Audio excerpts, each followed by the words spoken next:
Unidad 3. Metodología para realizar el diagnóstico, correspondiente a la materia Diagnóstico y Evaluación Organizacional. Información que será ampliada por representantes de la Corte número 3 de Maestría en Gerencia de Operaciones y Producción. Tales son Acosta Leignelis, Bausa Josué, Carvajal Luis, Farbos Nelimar, Farfán Mari Carmen, León Gustavo, Rincones Joel y Varela Ana. El contenido a desarrollar será cómo realizar el diagnóstico y quiénes realizan el diagnóstico, metodología y herramientas básicas para realizar el diagnóstico, procedimientos, criterios y normas como instrumentos para el diagnóstico y la excelencia de gestión. ¿Cómo realizar el diagnóstico y quiénes realizan el diagnóstico? Para la realización del diagnóstico organizacional se requiere partir desde el origen mismo de la empresa, de su misión, visión, objetivos y propósitos. Con base a ellos se fijan estrategias necesarias para lograrlo. Cada estrategia irá encaminada hacia la consecución de cada uno de los objetivos y lineamientos que tenga la empresa. Las estrategias hacen referencia de cómo lograr el objetivo y estas deberán ser muy eficientes, lo más que se pueda. No se debe olvidar que toda la organización dispone de recursos limitados que se deben usar y administrar de manera adecuada a fin de maximizar las utilidades, lo que hace imperativo diseñar estrategias con base en la situación real de la empresa. Esto quiere decir que se debe realizar un estudio y un análisis internos de la organización que permita conocer a fondo tanto las debilidades como las fortalezas, las oportunidades y las amenazas de la empresa. Y es esta herramienta la que nos permite hacer un diagnóstico de la empresa, del cual se partirá para rediseñar las estrategias o para crearlas desde cero si es que éstas no existen.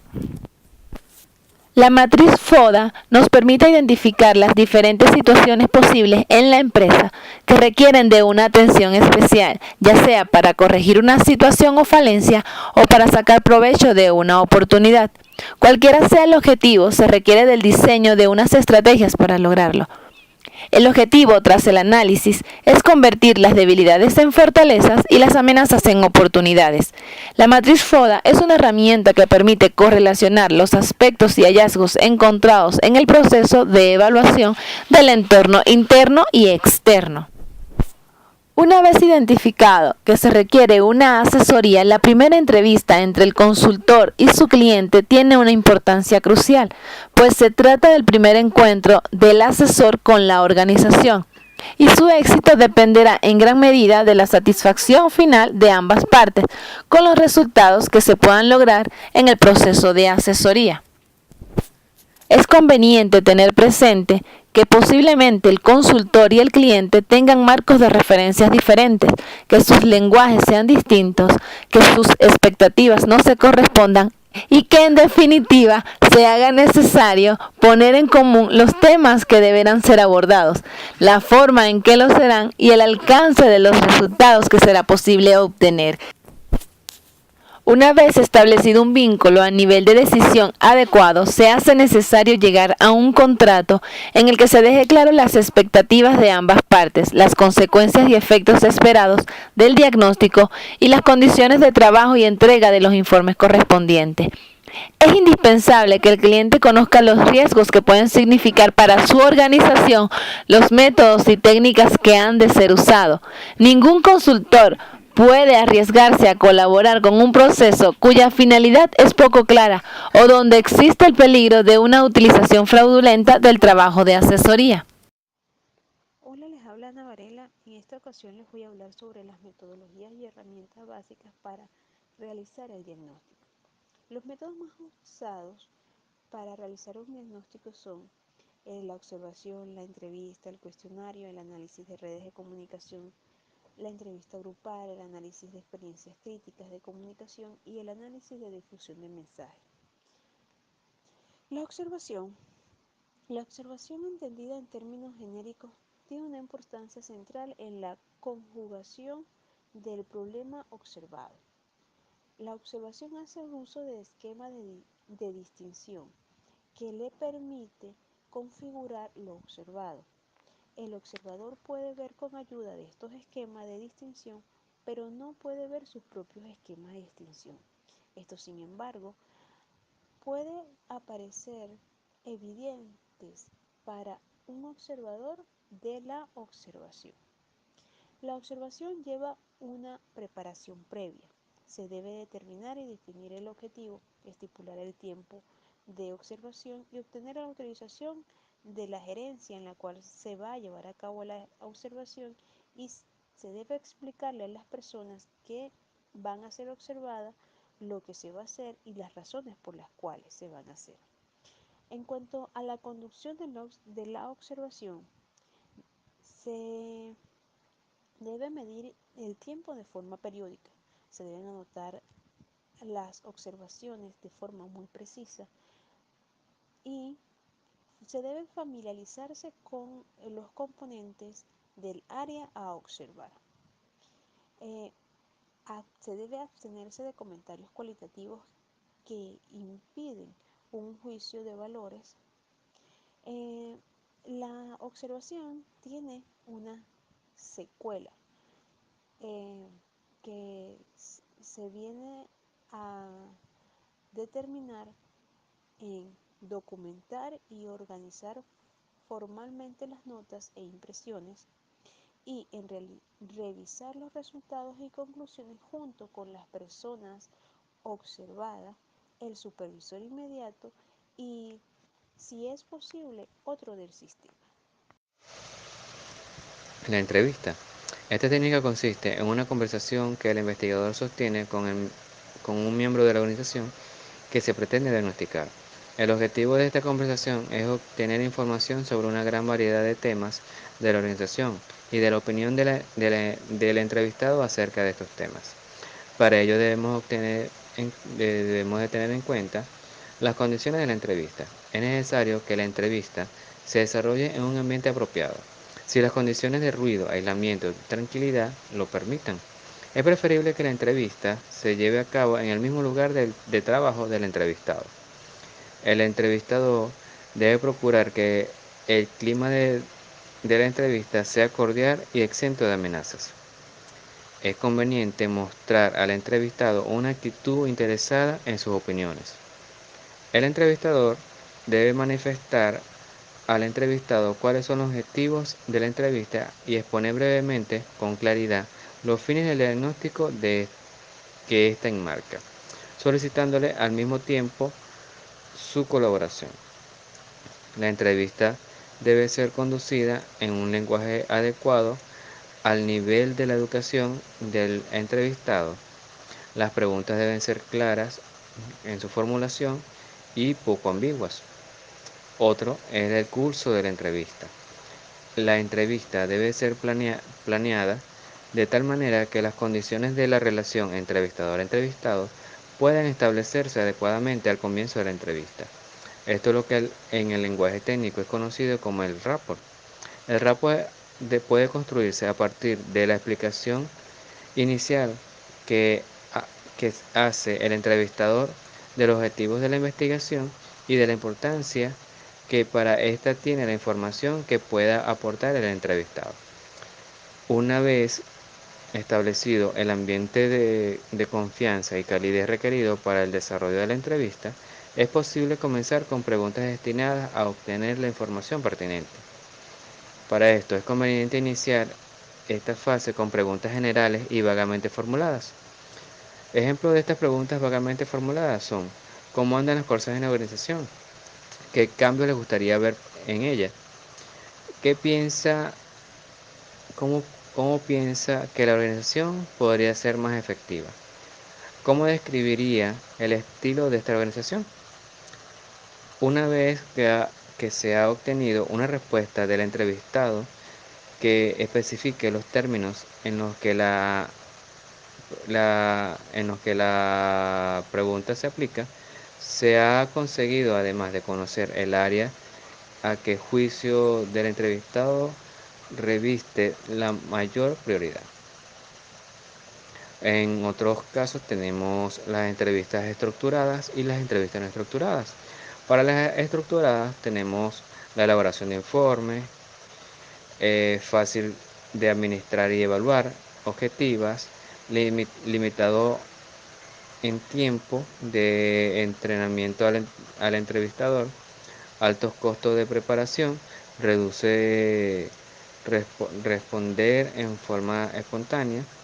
Entre las no estructuradas, el entrevistador tiene mayor flexibilidad. El entrevistador puede explorar áreas que surgen espontáneamente en la entrevista. El análisis y la interpretación de los resultados pueden ser muy largos. La entrevista grupal. La entrevista grupal consiste en exponer a un grupo de personas a una pauta de entrevista semiestructurada. Es una entrevista que sigue un esquema semejante al de la entrevista individual. Sin embargo, el entrevistado no es un solo individuo, sino un grupo de 5 o 6 personas, seleccionadas por ser representativas de algún segmento importante de la organización, como por ejemplo miembros de un departamento, representantes de empleados, mandos medios u obreros. Para conseguir un buen clima hay algunas recomendaciones que el conductor del grupo debe hacer antes de comenzar el trabajo. Toda intervención es importante. Todos tienen algo que aportar, de modo que todos deben tener la oportunidad de expresar sus opiniones.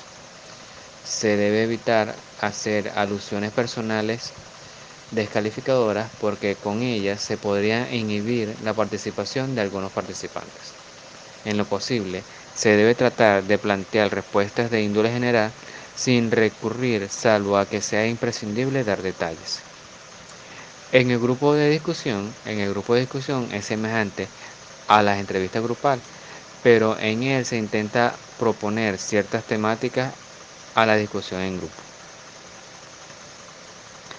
En lugar de plantear preguntas sobre las que se necesitan respuestas, el grupo de discusión habitualmente se compone de personas seleccionadas de diversos sectores de la organización, a fin de facilitar la generación de puntos de vista diferentes. Sus integrantes pueden ser elegidos, por ejemplo, de distintos departamentos o tratando que queden representantes diferentes de diferentes niveles, tales como empleados, obreros, jefes y subordinados.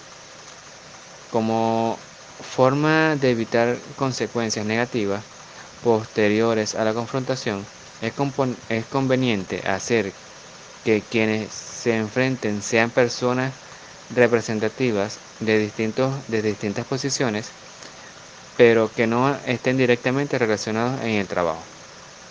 Si se confrontan supervisores y subordinados, por ejemplo, se debe tratar de que sean de departamentos diferentes, con el objetivo de facilitar su labor moderadora. El conductor de un grupo de discusión debe establecer algunas condiciones al comenzar el trabajo. La discusión debe desarrollarse en un ambiente de cordialidad.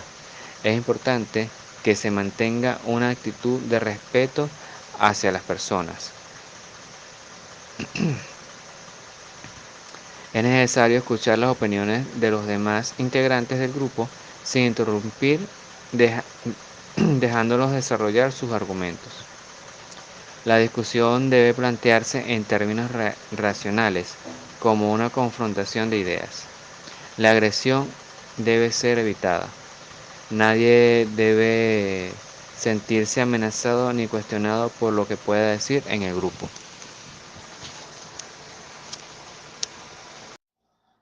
Hola, mi nombre es Nelimar Farbós y les voy a hablar un poco sobre el cuestionario. El cuestionario es un instrumento de recopilación masiva de información. ¿Acaso sea esta su diferencia central con la entrevista? La entrevista se encuentra restringida a una o escasas personas y su lógica es racional iteracional, en que los presentes se perciben mutuamente e intercambian preguntas y respuestas. El cuestionario, en cambio, consiste en un conjunto de preguntas impresas, que es administrado masivamente a personas. Incluso en que el cuestionario es llenado por un encuestador, hace que pierda gran parte de la racionalidad interaccional. dado que la secuencia de las preguntas se encuentra predeterminada y no se deja influenciar ni puede sufrir alteraciones como producto de la dinámica de la iteración entre el entrevistador y su interlocutor. El cuestionario debe ser elaborado cuando el proceso de diagnóstico ha avanzado lo suficiente como para que el investigador se encuentre en condiciones de construir preguntas que efectivamente puedan aportar la información y las cuales puedan ser respondidas adecuadamente por los miembros de la organización y que además resulten significativas para él. Al respecto, cabe destacar que aunque existe una cierta cantidad de cuestionarios estandarizados para la investigación y medición de distintos fenómenos organizacionales, tales como clima, cultura, liderazgo, comunicaciones, motivación, etc., siempre es necesario tener algún grado de conocimiento de la organización antes de optar por uno u otro de estos instrumentos. El cuestionario se construye teniendo en cuenta los objetivos del diagnóstico. El investigador sabe exactamente cuáles son los temas acerca de los cuales necesita obtener información y teniéndolos en consideración, elabora su cuestionario. Es aconsejable que antes de formular las preguntas del cuestionario, el investigador haya realizado algunas entrevistas previas.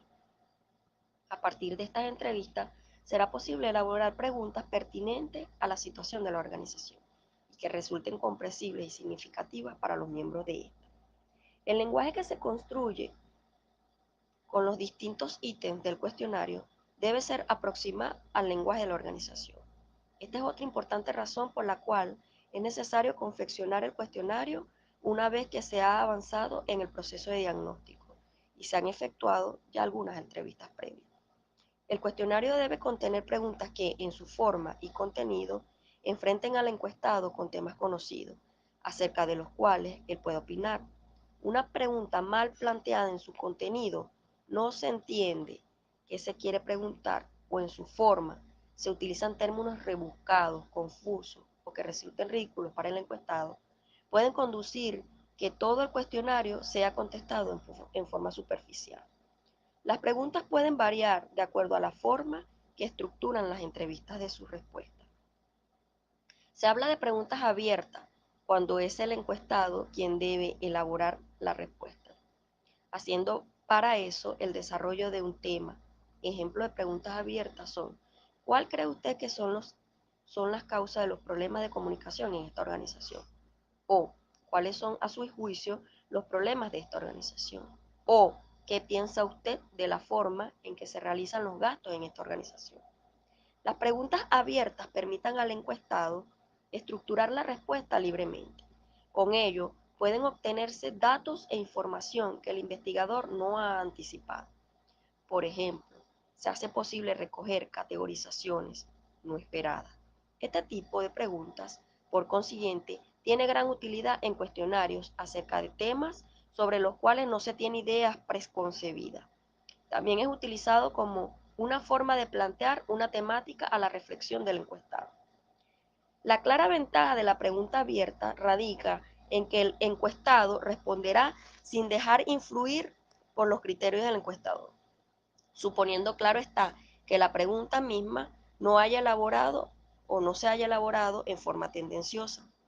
La desventaja que tiene formular preguntas abiertas radica en la dificultad del trabajo posterior con ella. En efecto, si luego se quiere elaborar categorías que permitan la codificación y el resumen de numerosos cuestionarios, puede ser difícil encontrar denominaciones comunes que hagan posible esta labor. A esta dificultad es necesario agregar la derivada del tiempo que se ocupa en la lectura y traspaso de la información a las categorías codificadas. Es posible además que se pierda información de lo expresado libremente por el encuestado en categorías generales. Las preguntas cerradas constituyen otra forma de estructuración de las alternativas de respuesta. En ellas, el encuestado debe seleccionar su respuesta entre alternativas previas definidas por el investigador. Ejemplos de preguntas son: ¿usted piensa que los sueldos de esta organización son mejores o iguales a las de otras organizaciones? ¿Cree usted que sus compañeros están motivados? Y las respuestas por lo general terminan en siempre, a veces o nunca. Este tipo de preguntas puede utilizarse cuando las alternativas de respuesta son conocidas, cuando las posibles respuestas son claras y es posible para la investigación predecirlas. Cuando el investigador desea acortar su indagación a un rubro determinado previamente. La ventaja de la pregunta cerrada se encuentra en la enorme facilidad de trabajo de decodificación y recuento de respuestas. En cuestionarios de administración masiva se ocupa un tiempo relativamente corto en tener una visión global de los resultados obtenidos. Adicionalmente a esto, se simplifica la labor del encuestado, que solo debe elegir entre las alternativas ofrecidas y no debe elaborar personalmente su respuesta.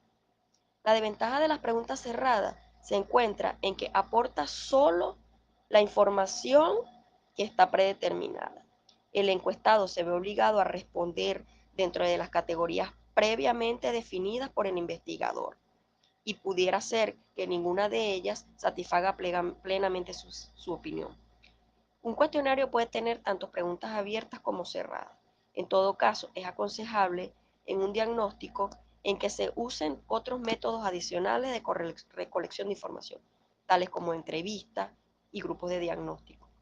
Hacer uso de cuestionarios masivos constituidos centralmente sobre la base de preguntas cerradas y dejando las preguntas abiertas reservadas para los escasos temas en que se consideren indispensables, dado que, por ejemplo, se estima necesario recoger en ellos información que aún no se ha obtenido o que se encuentren dispersas en todo el colectivo y resulta difícil predecodificar.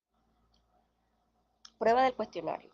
A pesar de que el cuestionario debe ser construido una vez que se tiene suficiente información acerca de la organización, vale decir, cuando ya se está avanzando en el proceso de diagnóstico, siempre es conveniente poner a prueba el cuestionario.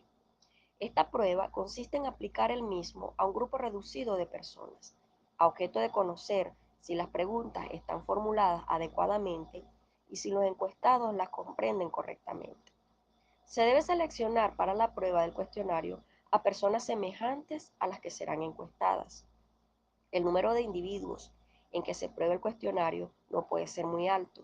También sirve para saber si la información recopilada tendrá la utilidad que se espera. En otras palabras, al analizar las respuestas del grupo de prueba, se tendrá una visión rápida que permitirá descubrir si éstas cumplen con objetivos en forma satisfactoria esperada. La relación entre preguntas abiertas y cerradas podrán ser evaluadas en esta etapa. Es posible que en ella se muestre que algunas preguntas cerradas se consideran todas las alternativas necesarias y sea necesario reformularlas. Puede también ocurrir que algunas preguntas abiertas puedan redefinirse como preguntas cerradas, dado que las respuestas tienden a orientarse en direcciones claras. El seminario de diagnóstico. El seminario de diagnóstico es otra técnica grupal utilizada con frecuencia y con bastante éxito en el diagnóstico organizacional. Esta técnica consiste en la realización de un seminario de larga duración, 1 o 2 días, con un número elevado de participantes, 30 o 40 personas, escogido por sectores de la organización. El seminario de diagnóstico permite separar por cierto tiempo a las personas de su trabajo habitual y ubicarlas en un ambiente grato, con mayor relajación, que les permite interactuar y someter a evaluación los aspectos centrales que interesan para el diagnóstico organizacional. El seminario de diagnóstico, a diferencia de seminarios que pretenden transmitir contenidos, se caracteriza en que el protagonista son los participantes. La composición del seminario de diagnóstico puede ser diversa. Es posible, por ejemplo, reunir en él a toda la jefatura, desde altos niveles gerenciales hasta supervisores y capataces. También puede conformarse un seminario de diagnóstico con todos los profesionales de la organización. Otra posibilidad es invitar a participar a los empleados y obreros de la organización.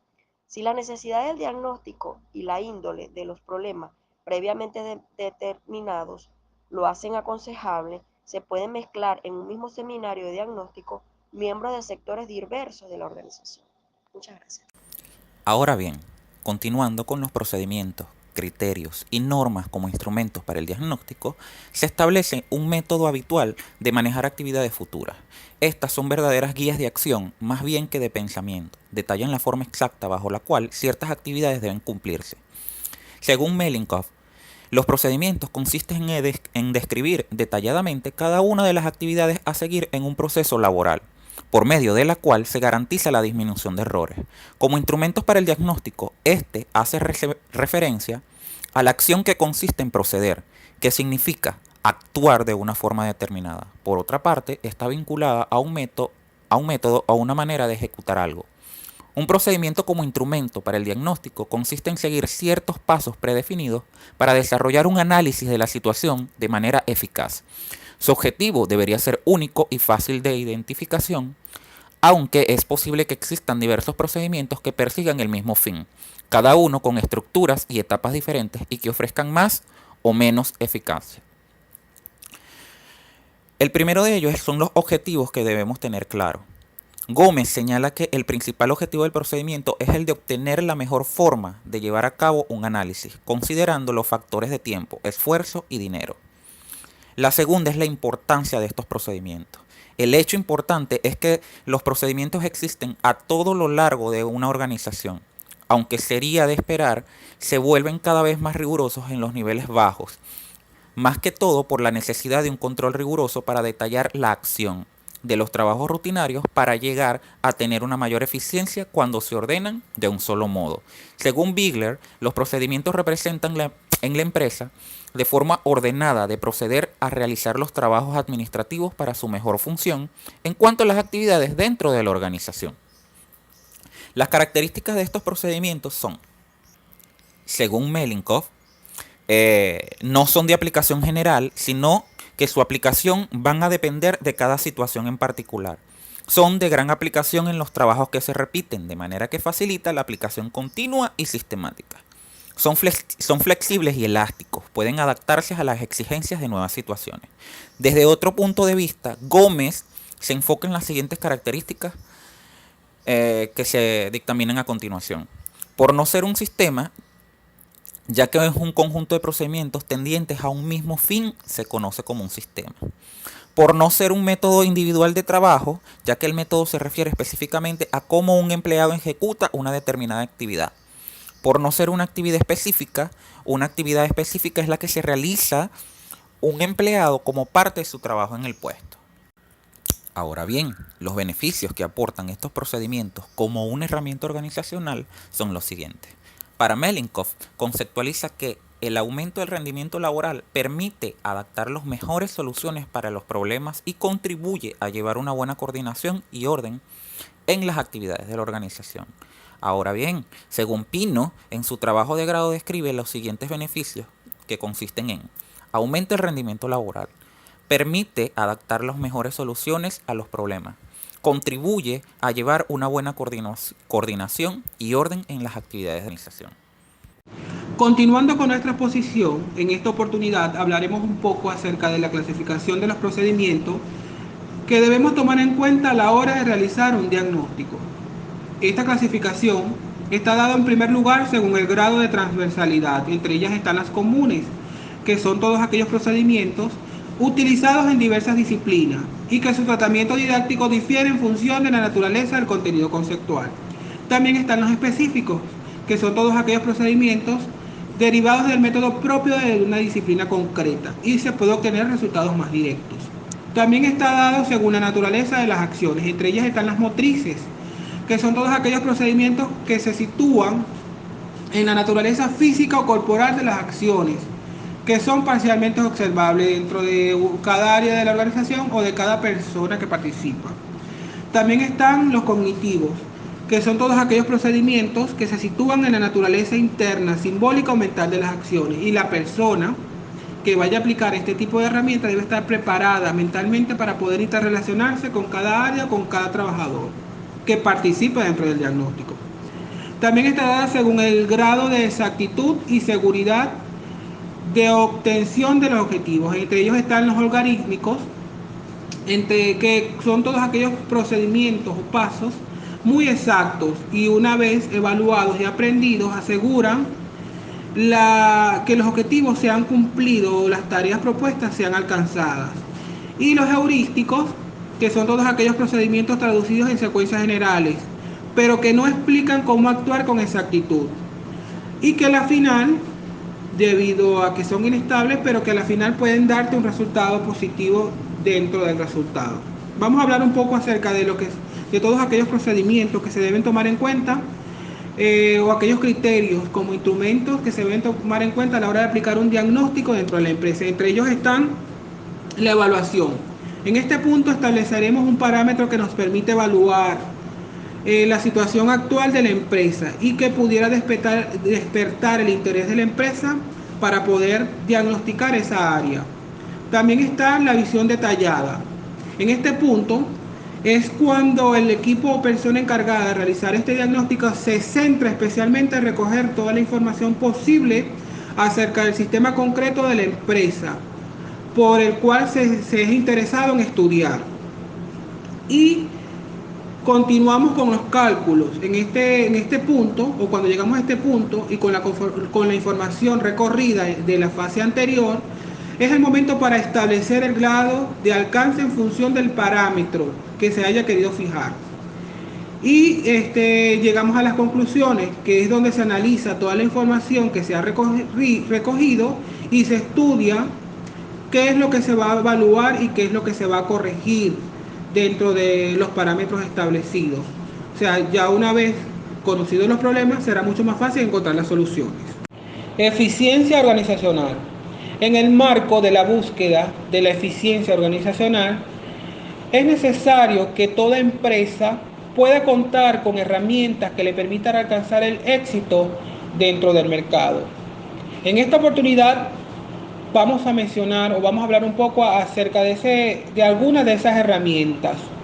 Entre ellas están las herramientas conceptuales.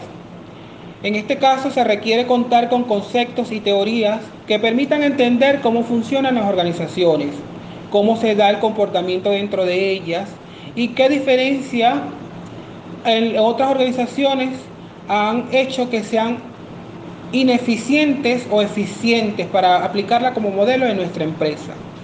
También están las técnicas y procedimientos de medición. En este punto se necesita un instrumento de medición que nos ayude a la recolección de toda la información acerca del funcionamiento organizacional. Es difícil evaluar la efectividad de una organización sin disponer de datos acerca de las pautas de funcionamiento de la organización. Y su desempeño o tarea va a permitir de acuerdo al instrumento que usemos.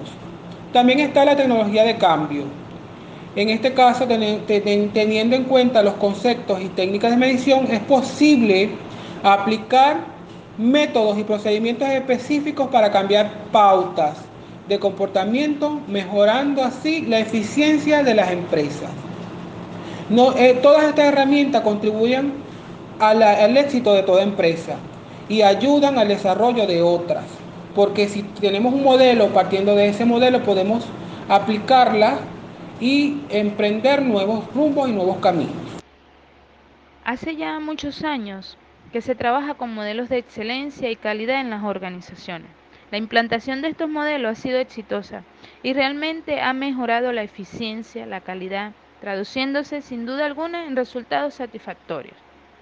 ¿Siguen siendo válidos estos modelos? ¿Cuál es el mejor camino a la excelencia en la gestión? Pues es necesario pasearnos por las 9 claves tradicionales en la excelencia de gestión. Entre ellas tenemos política y estratégica, donde la visión y la misión de la empresa son el punto de partida para el desarrollo de cualquier estrategia, teniendo un liderazgo alineado a lo anteriormente planteado, que son los que establecen y comunican, dirigen a la organización. El principio de la orientación al cliente, donde todos los esfuerzos deben ser sumados para satisfacer las necesidades del cliente. Una gestión por procesos, donde se establece el diseño de cada una de las funciones a realizar para lograr los objetivos planteados. La quinta clave, el aprendizaje, la innovación y la mejora continua. Siempre se ha implementado el hecho de identificar las oportunidades de mejora. La sexta clave, implicación de las personas, es decir, aprovechar todo el potencial de los empleados que integran la empresa. La responsabilidad social empresarial, que busca fomentar la ética y la superación. Sin embargo, se ha vuelto un simple cumplimiento de requisitos legales en cuanto al cuidado del ambiente, incluso la implicación activa en la sociedad. Estableciendo alianzas, es decir, seleccionando proveedores y otras empresas, estableciendo distintos acuerdos para beneficio mutuo, haciendo uso de los recursos que tengan cada uno. Por último, la evaluación de resultados, que busca la medición de los logros, evaluar lo positivo y lo negativo de cada uno de los resultados obtenidos. Sin embargo, el tiempo transcurre y estamos en un mundo cambiante y cada vez más demandante. Las distintas organizaciones tienen el reto, el desafío de enfrentarse a estos cambios. Y encontramos las 10 claves en el contexto global actual. La gestión de la estrategia adecuada, es decir, un análisis del entorno a través de la matriz FODA, donde podamos identificar esas fortalezas, esas oportunidades que se pueden aprovechar para poder contrarrestar las debilidades y realmente mantener fuera aquellas amenazas, teniendo un liderazgo no autoritario, sino persuasivo, donde la gestión del cambio esté continuamente generando nuevas opciones, nuevas ideas. La gestión de la diversidad. Es necesario prestar atención a las diferentes culturas, edades, pensamientos, necesidades para poder atenderlas. La gestión de las emociones. Ya no solo se trata de poder brindar una remuneración adecuada, sino también poder proporcionarle a nuestros colaboradores un bienestar mental y un manejo del estrés. La orientación al cliente se amplía. Ahora ya no es solamente el producto o el servicio, sino también los distintos procesos que se dan internos, incluso el impacto que las distintas organizaciones tienen en la sociedad y por ende esta debe ser vista también como un cliente a satisfacer. La séptima clave es la generación de compromiso. Se tiene que ver con la voluntad y la motivación de todos los que forman parte de la organización. Si las empresas no cuidan a los trabajadores no van a cuidar a la empresa. La visión sistémica tiene que ver con el hecho de conocer todo el sistema de la organización y que todos puedan ejercer el liderazgo. La novena clave tiene que ver con la gestión de procesos y productos. Es conocer las distintas necesidades internas de la organización para poder satisfacer entonces al cliente externo. Y por último, una gestión sostenible. Es decir, cada uno de los procesos que se llevan a cabo dentro de la organización debe ser sostenibles en el tiempo y también en el mercado. Enfocarse en una economía circular y no lineal. Michael Lochelet expresaba que la excelencia empresarial se basa en muchos factores claves y es estratégico saber gestionar el cambio. La excelencia en el nuevo contexto global pone el foco en las personas y es necesario dado que cualquiera de los modelos de excelencia y sus desarrollos son llevados a cabo por personas. Desde esta perspectiva resulta imprescindible que lo que las personas piensan, hacen y son en las organizaciones esté alineado, es decir, que resulte congruente, pues de todo modo no se alcanzarán niveles de rendimiento alto y la motivación será demasiado baja. Existen diferentes metodologías, una de ellas es la PHBA, planificación, hacer, verificar y actuar, que permite realizar con excelencia una actividad, proceso o servicio, y forma parte de los modelos de excelencia señalados.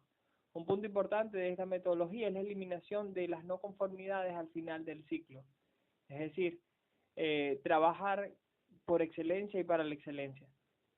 Seguidamente se tiene el modelo de congruencia del talento, desarrollado en el Instituto de Alto Rendimiento, y permite que el talento de los empleados de las organizaciones esté disponible, que dicho talento sea optimizado y que su rendimiento pueda verse maximizado. El MTC es la base y fundamento de la excelencia organizacional y enriquece los modelos de excelencia tradicionales y los adapta al nuevo contexto global. La excelencia como mejora continua, por su parte, permite evitar sobrecargas de tareas que pueden impedir un funcionamiento eficiente de alguna actividad, detectar prácticas que resulten más eficientes para implantarlas en otros procesos, promover la interacción de los procesos afines para ganar sinergias, optimizar la tecnología para elevar la eficacia de los recursos, diseñar iniciativas para buscar elementos que permitan crear valores diferenciales y ventajas competitivas.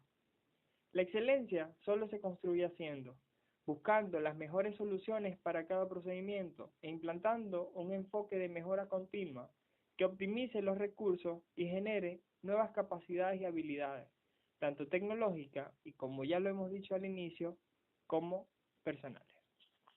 Gracias.